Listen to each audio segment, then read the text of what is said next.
Au sommaire de ce journal, la piste rénovée de l'aérodrome de Ndolo a été remise à la circulation ce samedi par le chef de l'État. L'ouvrage a été réhabilité pour la première fois depuis son asphaltage en 1940. Et le chef de l'État a aussi remis ce jour symboliquement les maisons construites sur les sites de Poul-Malébo aux officiers supérieurs. Ces logements se trouvent au bord du fleuve Congo dans la commune de Linsélé. La gouvernance actuelle en RDC a montré ses limites, dit le PPRD qui a souligné la nécessité d'offrir à notre population une alternative politique crédible. Le Parti du Peuple pour la Reconstruction et le Développement était en réunion extraordinaire du 27 au 29 juin en prélude du congrès qui sera organisé incessamment. Bienvenue à vous tous et merci d'être avec nous sur Télé 50. Ouvrons ce journal par les activités de ce week-end du chef de l'État. Après avoir reçu le cardinal Pietro Parolin, secrétaire d'État du Vatican et envoyé spécial du pape François cet avant-midi, Félix Tshisekedi s'est rendu à l'aérodrome de Ndolo pour l'inauguration de la piste rénovée et le lancement des travaux de construction de la nouvelle aérogare de l'aérodrome de Ndolo. Le chef de l'État a ensuite réalisé sa promesse faite à la population de Tchangou. Le pavillon 11 du marché de la Liberté a été remis à l'État après son incendie en novembre dernier. Sa journée s'est terminée à Nsélé, au Poul-Malébo précisément, où des maisons nouvellement construites ont été remises aux officiers supérieurs. Pour le ministre de la Communication, il s'agit des logements dignes pour nos officiers sur le bord du fleuve Congo. Et processus électoral, la CNU est résolument engagée à organiser les élections crédibles et transparentes dans le délai constitutionnel. C'est ce qu'a dit le deuxième vice-président de la CENI, Didier Manara, aux animateurs du groupement politique AFDCA. Au cours de cette rencontre, organisée au siège du regroupement AFDCA, situé au croisement des avenues des Huileries et Mbomou, dans la municipalité de Kinshasa, la délégation de la CENI a fait savoir à ses interlocuteurs l'évolution des activités sur terrain.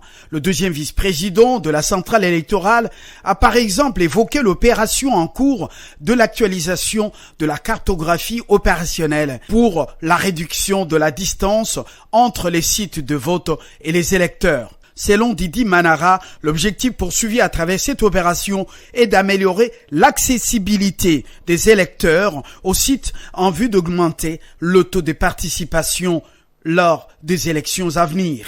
Le chef de la délégation de la CENI a en outre annoncé la mise en place par la centrale électorale d'un cadre de concertation permanente entre la CENI et les parties prenantes aux élections congolaises. C'est un grand regroupement. Nous ne pouvions pas nous permettre d'aller parler avec vous dans un grand public comme ça, sans pour autant au préalable vous rencontrer et parler en tête à tête. Tout simplement parce que vous représentez un grand parti politique, vous êtes un poids dans ce pays. Nous le ferons avec tous les autres partis politiques, si le temps nous le permet. Modeste Batilukwebo, l'initiateur de la FDCA, entouré de quelques membres du directoire national, avec à la tête la présidente intérimaire Marie-Jacqueline Rumbu-Kazang, a soutenu que son regroupement politique est prêt à participer aux élections en 2023 avant d'attirer l'attention de la centrale électorale à veiller justement sur la crédibilité et la transparence de ce processus électoral. Et les relations entre la RDC et la Belgique sont au beau fixe. C'est ce qu'on peut entendre au sortir de l'entretien accordé par le ministre des Affaires étrangères au ministre d'État belge André Flao. Les deux personnalités ont aussi abordé la question sécuritaire dans l'est de la RDC où la Belgique dit soutenir les efforts de pacification du pays. Le Royaume de Belgique redynamise sa coopération avec la République démocratique du Congo. La Belgique veut reprendre sa place pour un avenir meilleur avec les pays des Lumumba. Ce qui était au menu, le contact entamé par le président de la République Félix Tshisekedi, et aujourd'hui, les fruits sont là. La visite du roi, les retours de la relique et beaucoup d'autres ouvertures qui s'annoncent dans la coopération entre les deux pays. Et c'est ce qui justifie aussi le séjour quinois de l'homme d'État belge André Flao. Il était l'hôte du vice-premier ministre, ministre des Affaires étrangères, Christophe Lutundula. Un entretien qui s'est déroulé dans une ambiance de convivialité, comme l'a dit le ministre d'État belge. C'est dans les relations entre la Belgique et le Congo. Maintenant, le moment est sans doute propice pour intensifier encore les contacts, à la fois ici et chez nous, pour finaliser et concrétiser les choses qui ont été convenues et qui ont peut-être un peu traîné. La guerre dans la partie est de la RDC n'est pas restée à marge de cette rencontre. L'homme d'État dit que son pays reste aux côtés de la RDC tout en privilégiant le dialogue. La Belgique est aux côtés de la République démocratique du Congo et fait tout ce qu'elle peut faire au niveau international à travers des canaux diplomatiques pour que le dialogue prédomine et que l'on trouve le plus rapidement possible des solutions pacificatrices, parce que la situation actuelle aujourd'hui fait que ce sont des populations qui sont victimes. L'histoire liant la RDC à la Belgique les condamne à aborder ensemble les futurs sans atermoiement. Et après le lancement le 23 juin 2022 du préavis zéro à la République du Rwanda afin qu'elle puisse retirer ses troupes du sol congolais, les chefs coutumiers, membres du Conseil supérieur de l'autorité traditionnelle et coutumière de la RDC se sont réunis ce samedi à la gare centrale pour appeler à l'implication de la communauté internationale.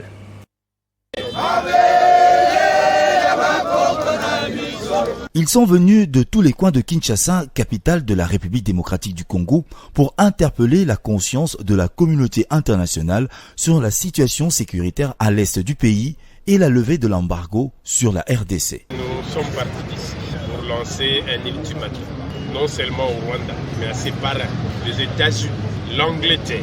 Et ici, je voudrais mentionner à la reine d'Angleterre, vous êtes un royaume, nous sommes des royaumes. C'est par votre désordre que l'Afrique a été balkanisée. Nous voudrons vous interpeller ici. Nous avions donné un ultimatum au 30 juin, jour de l'indépendance de la RDC. Nous voudrons ici rappeler que nous avions annoncé le préavis zéro. Je voudrais également rappeler, nous avons encore suivi l'embargo sur la RDC. Nous pensions qu'au moins, après toutes les déclarations que vous aviez faites au niveau de la communauté internationale, que vous avez finalement enlevé cet embargo. Quel est le sens de ligoter les Congolais pour permettre aux tout petits de l'envahir? Non, vous n'allez jamais mettre l'embargo sur l'ancestral. Jamais.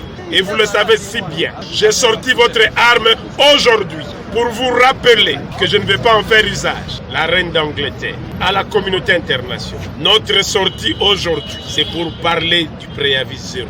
Le préavis zéro est un archange qui n'annonce pas son arrivée, qui vous prend quand il veut. Nous voulons la paix, nous sommes la paix. Si vous voulez la guerre, ça ne sera pas par rapport à l'embargo que vous avez maintenu sur la RDC, mais ça sera aux esprits africains. Ici est de rappeler que lors de la rencontre du jour, les chefs coutumiers réunis au sein du Conseil supérieur de l'autorité traditionnelle et coutumière de la RDC ont dédié le pays aux divinités spirituelles ancestrales et plusieurs cérémonies ont été accomplies pour préserver la paix dans l'est de la République.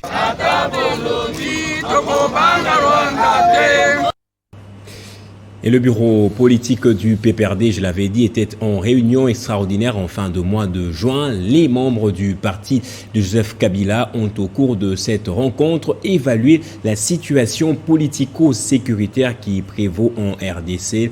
Dans son communiqué final, le PPRD a condamné ce qu'il qualifie d'instauration de la dictature manifestée par une désarticulation totale des institutions. Tout est centré autour de la personne du chef de l'État, dit-il dans son communiqué, avant de recommander une alternative politique en faveur du peuple face à la gestion actuelle du pays qui a montré ses limites sur tous les plans. Les nouveaux chefs de bureau de la MONUSCO en Ituri s'engagent à collaborer avec l'administration militaire de l'Ituri pour la stabilisation de cette province.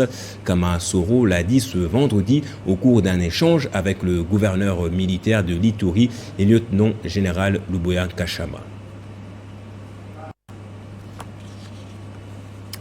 Et dans l'actualité également, ICN Leadership Breakfast, c'est le nom de la grande conférence qui s'est tenue ce samedi au fleuve Congo Hôtel. Des prix ont été décernés aux entrepreneurs qui impactent leur communauté. De leur nombre, la présidente nationale du mouvement international des femmes dynamiques d'Afrique, Moumami Moujani Freebox, Crispin Tibinkoufwa. Elle était attendue et elle a vécu de bonne manière ce samedi 10 juillet 2022 au fleuve Congo Hotel. La grande conférence des entrepreneurs et hommes d'affaires dénommée ICN Leadership Breakfast a connu la participation de plusieurs hommes et femmes du monde de l'entrepreneuriat congolais, avec une présence remarquable de membres du mouvement international des femmes dynamiques d'Afrique. Au cours de cette grande rencontre, des prix et récompenses ont été décernés par le docteur Ruben West, envoyé spécial d'ICN aux entrepreneurs qui impactent leur communauté par la qualité de leur leadership dans les affaires. C'est notamment la présidente nationale du MIFDA, dont le combat pour la professionnalisation de l'entrepreneuriat congolais n'est plus à démontrer. Toutes les femmes dynamiques sont MIFDA. Je voudrais aussi remercier mon grand partenaire, malheureusement ils sont déjà partis, Equity BCDC, qui a accepté de nous accompagner. Aujourd'hui, nous venons de signer un partenariat pour la promotion de l'inclusion financière. Par ces prix, Mami Moujani Freebox dit doubler les efforts pour impacter ceux qui traînent encore les pas. On nous encourage à continuer à faire ce que nous faisons et à améliorer et surtout élargir, n'est-ce pas, les horizons, pouvoir aller encore vers d'autres femmes pour créer une synergie, participer réellement à la création de la classe moyenne et aussi à la transformation sociale.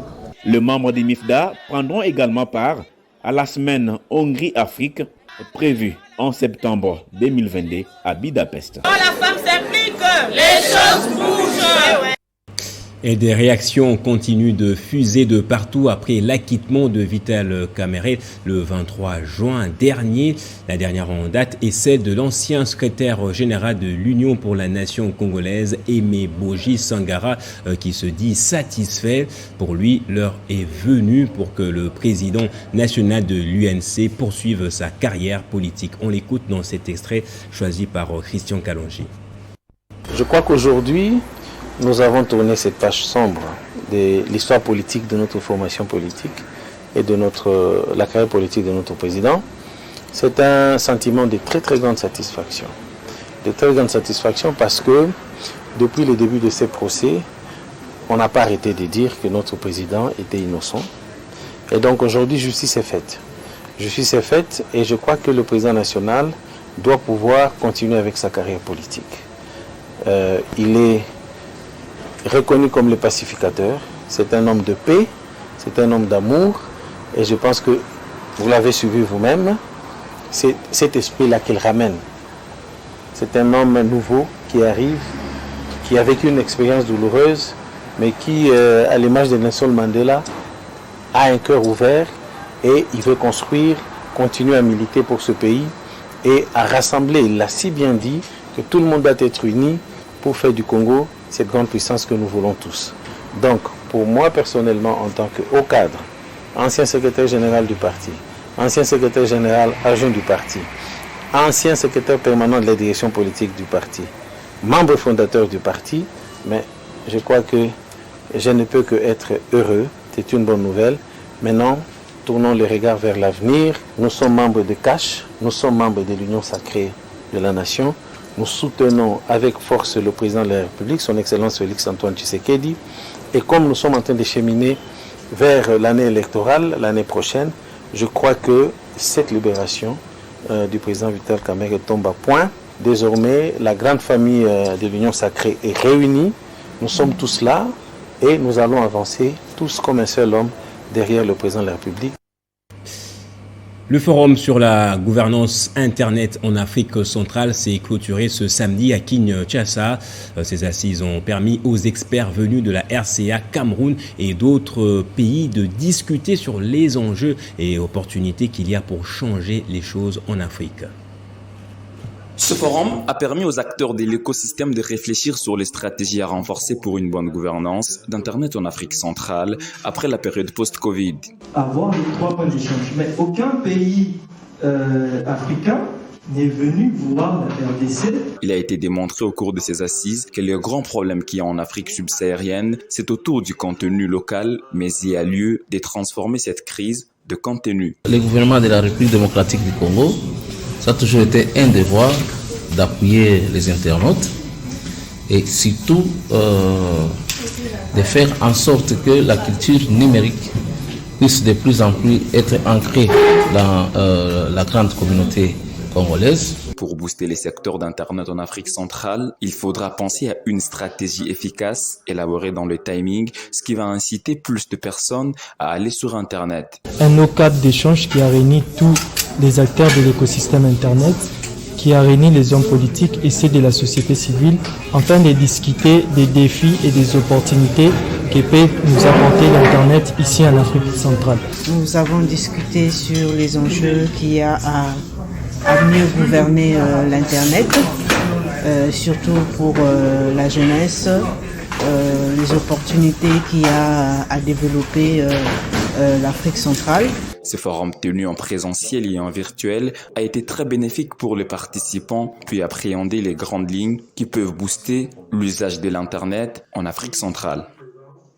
Et l'association Banachangu Tosungana ABTS en sigle a organisé le jour de l'indépendance la cérémonie de présentation des chefs de rue auprès des responsables communaux de l'ASBL, dont plus de 800 chefs de rue et 100 responsables communaux de Massina, Kimanseke et Njili.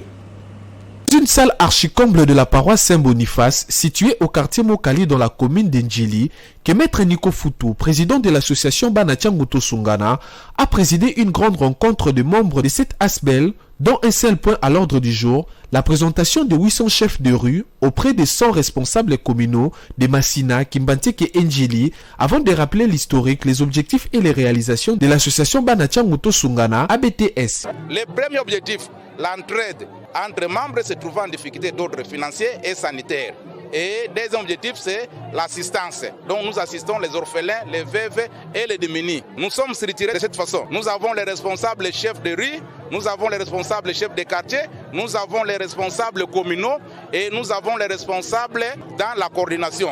Et nous avons le comité directeur là où se trouve le président. L'objectif était que les gens se connaissent afin de préparer la sortie officielle. Maître Nico Foutou ne s'est pas non plus privé de parler des ambitions de son ASBL, tout en insistant que cela n'a rien à voir avec la politique. Nous faisons ici, c'est juste le social. Nous ne faisons rien à part le social. Certains membres déjà bénéficiaires des actions de l'ABTS n'ont pas manqué de manifester leur joie. J'ai bénéficié de beaucoup de choses, surtout du président, l'initiateur. Vraiment, je suis très content. Signalons que la présentation de membres de 2 autres communes du district de la Tchangou, notamment Maluku et Ntélé, aura lieu en ce mois de juillet, en perspective de préparer une grande rencontre de tous les membres de l'ABTS qui aura lieu au stade municipal de Massina au mois d'août 2022. Et l'office de route Maniema a besoin de 6 millions de dollars pour réhabiliter dans un premier temps la grande partie des routes qui relient la ville de Kindu, chef-lieu de la province du Maniema. L'ingénieur Mangé Dikessé a exprimé ce besoin de financement ce week-end lors d'une interview à la presse de Kindu.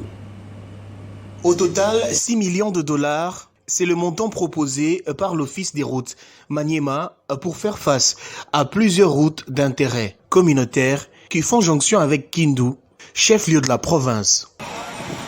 L'ingénieur Mange Dikessé, qui a fait cet état des lieux, parle de l'urgence qui s'impose. Mais c'est fait que nous sommes dans la bonne période de saison sèche, mais l'argent tarde à venir. Nous n'avons pas l'argent jusque-là, il n'y a pas de cours. Vraiment, c'est ça notre inquiétude. Actuellement, pendant la bonne saison, l'argent n'arrive pas. Dès qu'on arrive en saison de pluie, on amène l'argent. D'où les dépenses sont plus grandes. Et on dépense beaucoup plus en saison de pluie qu'en saison sèche.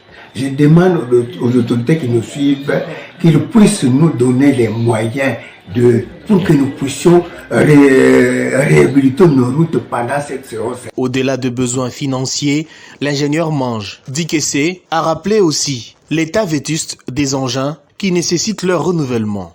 Nous avons tendu la main au gouvernement provincial la semaine passée. Il nous a donné les moyens pour intervenir au PK12 où la population avait des problèmes pour traverser les grands brûliers qui s'est créé sur la route nationale 31-32.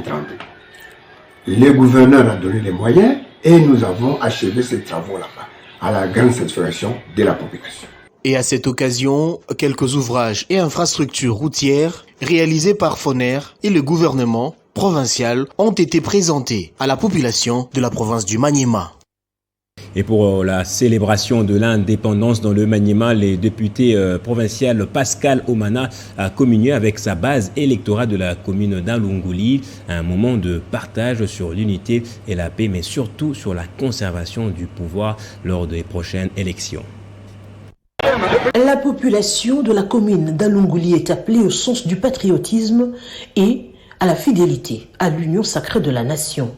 Message lancé par Omana Bitika Pascal lors de la célébration de l'indépendance de la RDC à Kindu. L'élu de la ville de Kindu a passé cette journée avec les électeurs de la ville d'Alunguli. Dans cette rencontre qui a réuni plusieurs jeunes de cette commune, il était question pour Omana Bitika de sensibiliser sur le vrai sens du patriotisme, mais surtout de la lutte menée par le héros national et panafricain Patrice Emery Lumumba, une lutte jusqu'au sacrifice suprême pour l'indépendance du peuple congolais, du sol congolais, mais aussi de l'homme noir. Un message de paix et de l'unité pour la population de cette commune de Kindu. Le député provincial estime que la population doit travailler pour conserver le pouvoir. En 2023, il démontre le soutien total des institutions du pays.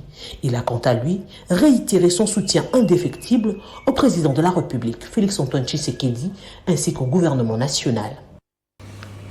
Et à l'occasion de la commémoration du 62e anniversaire de l'accession à l'indépendance de notre pays, le bourgmestre de la commune de Likasi, Olivier Kiboko Munongo, a effectué un déplacement à Ngupa dans la province de l'Olaba afin de passer cette journée avec les membres de la fondation qui porte son nom.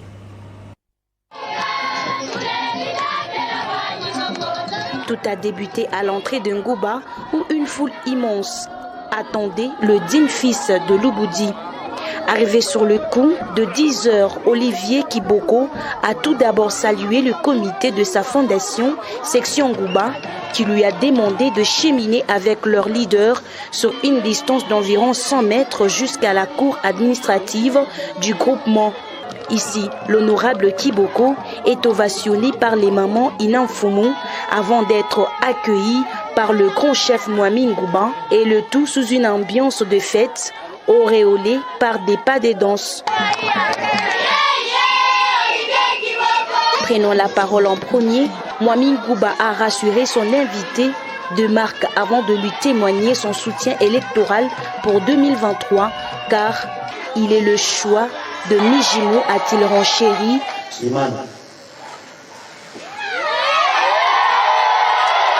Quant au bourgmestre bâtisseur, celui-ci a d'abord remercié d'avance le grand chef pour son électorat à la députation et celui de la réélection du chef de l'État en 2023.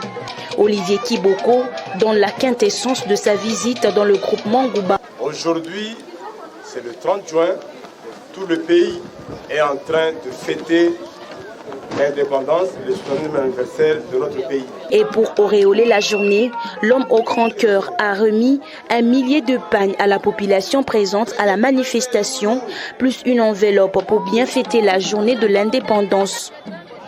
C'est par un repas en famille agrémenté par les Nzembe que cette journée a pris fin. Et puis, révocation de l'agent attaché de bureau de deuxième classe Seka Lombimi Roger à la direction générale des recettes du Congo central. Les membres de la démocratie chrétienne de Diomine Dongala dénoncent un règlement de compte du ministre sortant du budget, Lubela Mbumba, qui, selon eux, ne facilite pas la cohésion sociale prônée par le gouverneur de province Guy Bandou. La démocratie chrétienne a pris avec étonnement, par la voie des réseaux sociaux, la décision du ministre du budget sortant, son Excellence Lubela Mbumba Tristan, portant démission d'office de l'agent Seka Lombimi Roger, attaché de bureau du deuxième classe et cadre de notre cher parti. Cette décision politicienne du règlement des comptes politiques pour des raisons inavouées contre le camarade G8 ne s'inscrit nullement dans la logique de la vision de son Excellence, Monsieur le gouverneur Guy Bandou Ndungidi, qui prône la cohésion provinciale, mais surtout de nature à saper les efforts de lutte contre la corruption, lutte farouche menée par Monsieur Miroje Nseka, qui s'accommode à la vision de cher président de la République, son Excellence Félix Tshisekedi Tshilombo Antoine. La démocratie chrétienne rejette avec véhémence de cette décision politique et met en garde tous les auteurs tant visibles qu'invisibles de ces sales coups. La démocratie chrétienne prend l'opinion tant provinciale que nationale à témoin sur la nature politicienne irrégulière et égard aux considérations suivantes. La décision dont la question il s'agit datée du 27 juin, alors que l'autorité ayant pris la dite décision était déjà démissionnaire depuis le 25 juin 2022. Au regard de l'arrêté provincial portant nomination du gouverneur provincial qui, expédiant les affaires courantes, ne pouvait pas prendre une décision de telle envergure. Où en est-on avec le dossier Auto, l'entreprise accusée d'escroquerie à Goma dans le Nord Kivu? Les députés nationaux Ayobangira Safari a échangé ce samedi avec les victimes de cette grande arnaque. L'élu du territoire de Massissi a demandé aux victimes éparpillées sur l'ensemble de la République d'élaborer une plainte contre certaines maisons de communication qui avaient facilité les transactions via les systèmes mobile money. Pachiko Kamvundama. Cet échange entre les députés nationaux Ayobangira Safari et les collectifs des victimes des entreprises des arnaqueurs auto, Makis et Lui Commerce a tourné autour de l'évolution de ces dossiers qui a fait couler beaucoup d'encre et salive en RDC.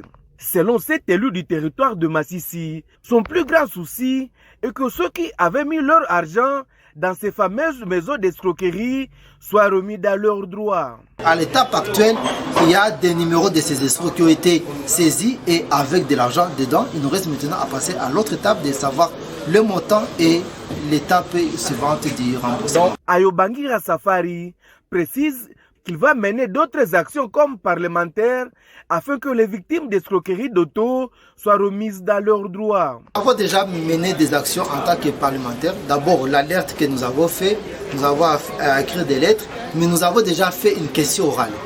Une question orale contre le ministre des Finances.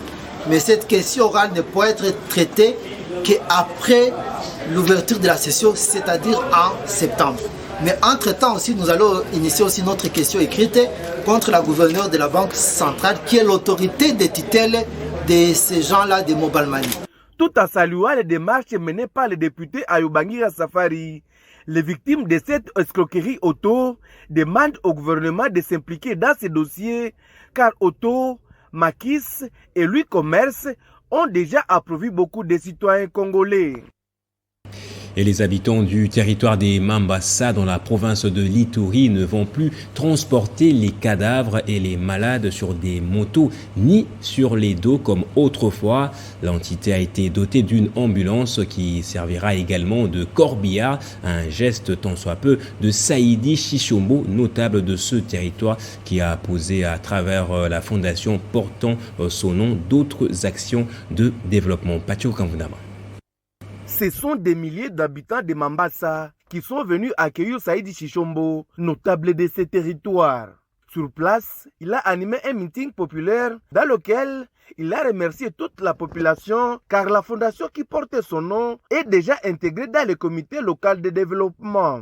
Comme le territoire de Mambasa fait face à plusieurs défis, notamment le manque d'une ambulance pour le transport de malades, Saïdi Chichimbo va remettre un minibus qui servira aussi de corbillard. Je suis venu avec 4 activités. La première, nous sommes au 21e siècle, monsieur le journaliste, vous êtes sans ignorer. Mais dommage, chez moi, à Mambasa, on continue à transporter le cadavre sur la tête de motos, ainsi de suite. Sur ce, la fondation a disponibilisé une ambulance corbillard pour commettre fin de cette méthode de transport des cadavres, soit à la main, soit au niveau de la tête. Deuxième objectif, suite à l'insécurité grandissante qui égorge le territoire de Mambasa, vous êtes sans ignorer, il y a des élèves qui chôment, il y a des filles qui sont presque abandonnées. Alors la fondation a disponibilisé plus de 50 machines à coudre, à qui ils ont éclaté à 8 centres de formation et d'apprentissage pour la formation des coupe-couture. Outre ces gestes, la fondation Saïdi Chichombo a également disponibilisé $500 américains et 70 tolls pour la réhabilitation d'une école primaire à Bukulani. Dans la chefferie de Mambasa, la fondation a fait la pose de la première pierre pour la construction de 3 salles de classe pour les musulmans qui voudront étudier le Coran, étant donné que cette chefferie est dominée par les musulmans. Les bénéficiaires ont remercié Saïdi Chichombo pour tous ces gestes posés dans le territoire de Mambasa. Et dans le Tanganyika, 2 camps des députés provinciaux s'affrontent.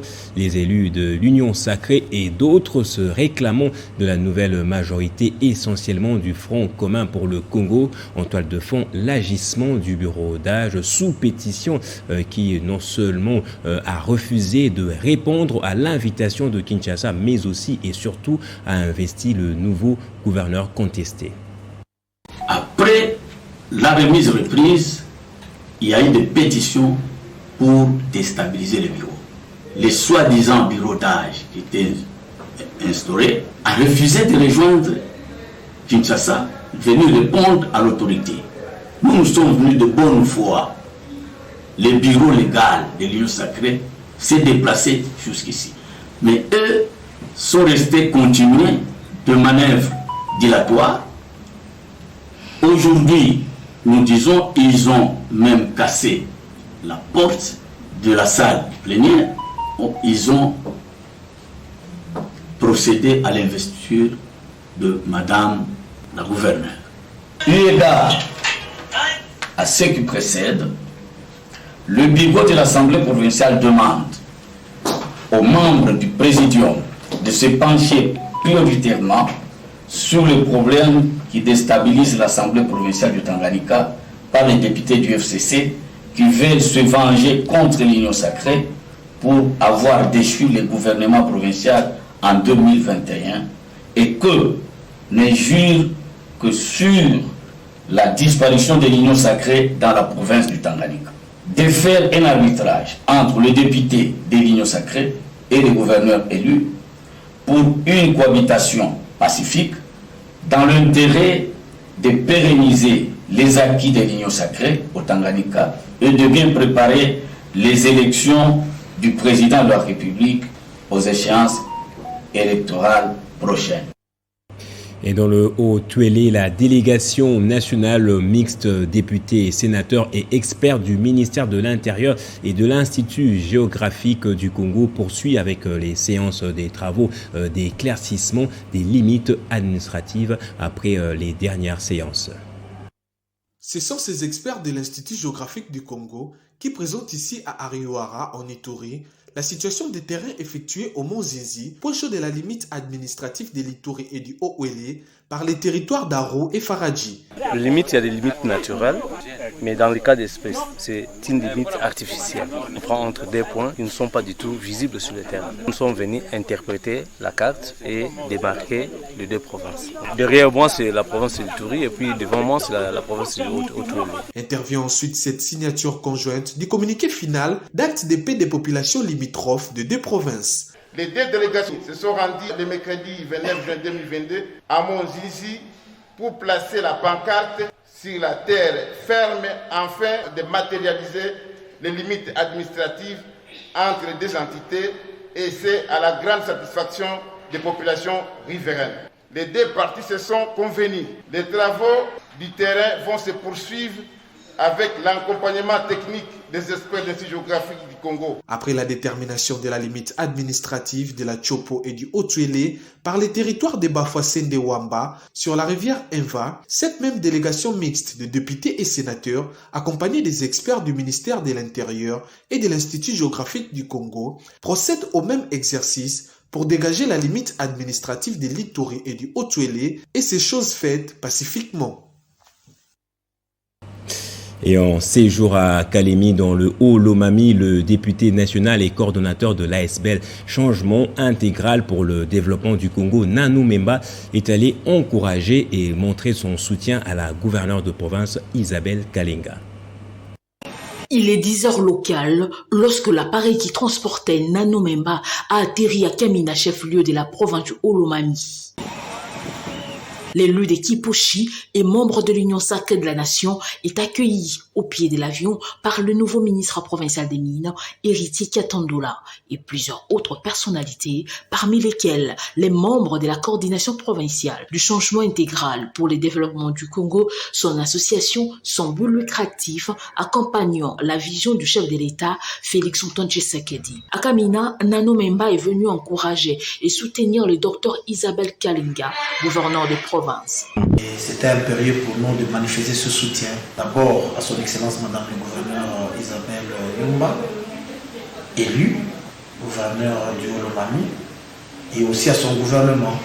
C'est pourquoi j'ai décidé, certes avec l'aval de Kinshasa, au niveau de la haute hiérarchie de l'Union sacrée, de descendre, soutenir et participer à son discours-programme. CDC accompagne toute personne qui est dans la vision du chef de l'État, qui est de mettre l'homme au centre de tout. Et nous pensons que le gouvernement de Mme Isabelle bénéficiera ipso facto de notre soutien. Étant ici, j'aurai le temps d'avoir une causerie morale avec les camarades ici.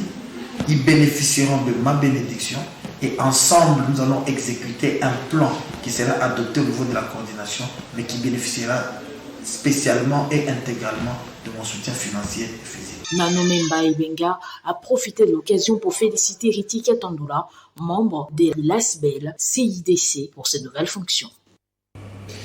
Et en sport, les Léopards Handball sont en stage en Égypte. 10 jours de préparation pour permettre aux Fauves de bien entamer les matchs prévus en date du 11, 12 et 13 juillet. Pour Amos Mayo, le président de la fédération, après la participation au mondial, la bonne préparation à la CAN est une obligation. Arrivés depuis le 30 juin en Égypte, les Léopards Handball poursuivent leur préparation en vue de bien représenter le pays à la 25e Coupe d'Afrique des Nations de la spécialité, dont le démarrage est prévu le 11 juillet prochain. 16 léopards qui sont disponibles pour le staff technique s'entraînent 2 fois par jour. Pour l'instant, tout va bien, on signale pas de blessures particulières. Donc voilà, pour l'instant la bonne humeur est au beau fixe, donc on va faire en sorte que... Un stage de 10 jours basé sur la préparation physique et musculaire, mais aussi technique. Nous avons mis un point d'honneur sur la préparation physique et musculaire. Donc on a eu un gros travail qui va être fait en musculation, renforcement musculaire. Puis sur un second temps, il va être axé sur la partie tactique, sur tous les plans de jeu qu'on va mettre en place par rapport à nos adversaires. Les Fauves congolais, qui ont pris part à la dernière Coupe du Monde de handball, sont plus que déterminés à faire bonne figure lors de cette CAN. On peut espérer de faire une bonne entame de compétition, d'assurer les 3 premiers matchs de manière à pouvoir grappiller cette première place, qui sera synonyme de qualification pour les quarts de finale. La RDC effectuera son premier match le 11 juillet. Ensuite, elle jouera la Zambie le 12, puis l'Angola le 13 juillet. Et on va terminer par ce message des vœux du FOMIN que je lis dans son intégralité. En ce moment où la RDC commémore les 62 ans de son indépendance, le conseil d'administration et la direction générale du Fonds minier pour les générations futures, en sigle FOMIN, expriment leurs vœux de paix, d'unité nationale, de reconstruction et de développement au président de la République, chef de l'État, au président de l'Assemblée nationale, au président du Sénat, au Premier ministre, aux députés et sénateurs, ainsi qu'aux membres du gouvernement. Le message est signé Biringanine Mbassa Mouloumé, Faustin, directeur général, et Mikaï Moubalama T. Léon, président du conseil d'administration. Place au rappel des titres à présent. La piste rénovée de l'aérodrome de Ndolo a été remise à la circulation ce samedi par le chef de l'État. L'ouvrage a été réhabilité pour la première fois depuis son asphaltage en 1940. Et le chef de l'État a aussi remis ce jour symboliquement les maisons construites sur le site de Poul-Malébo aux officiers supérieurs. Ces logements se trouvent au bord du fleuve Congo dans la commune de Nsélé. La gouvernance actuelle en RDC a montré ses limites, dit le PPRD, qui a souligné la nécessité d'offrir à notre population une alternative politique crédible. Le Parti du Peuple pour la Reconstruction et la Démocratie était en réunion extraordinaire du 27 au 29 juin en prélude du congrès qui sera organisé incessamment. Et c'est par ici que prend fin ce journal. Merci infiniment de l'avoir suivi. Très bonne suite de programme et soyez toujours heureux, madame, monsieur.